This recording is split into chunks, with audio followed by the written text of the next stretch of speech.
great story today that you wrote about Durant joining the Warriors to finally beat LeBron, and now it's LeBron's move. What made you think about that after last night's game?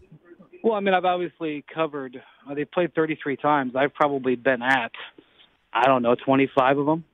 And what's always been remarkable about their matchups is how even they are. I mean, and the stats are crazy. They average the exact 33 games now. So we're not talking a small sample size. We're talking basically half a season. They average the exact same amount of points. They average the exact same shooting percentage. They have virtually the same rebounding. But when Durant was in Oklahoma City, he was 4-17 against LeBron. And since Durant went to Golden State, he's 10-2.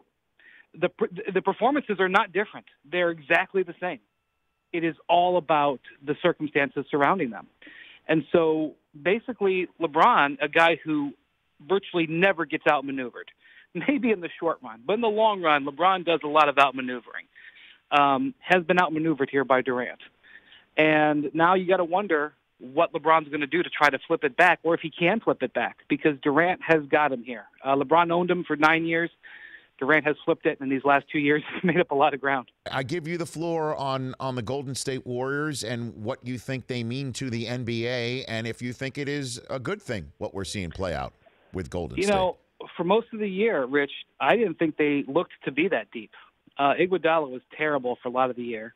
Zaza Pachulia became unplayable. Patrick McCaw, a guy that they were really counting on to be a rotation player, had a terrible injury and has not been able to play. Nick Young was a signing that did not bear fruit. There were individual moments where it looked okay, but generally it did not bear fruit.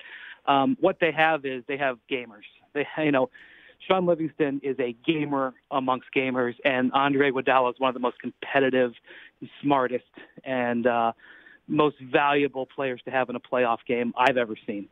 And so they have guys who step up. And then they have JaVale McGee. I mean, JaVale McGee has been terrific these last 2 games. This guy was a laughingstock in the league. He's still a laughingstock in the league at times. But Steve Kerr put him in the right position, and he executed. And so what makes it, they're a championship dynasty team because they have all-stars, but they have really smart players, and they trust each other, and they know how to handle their business.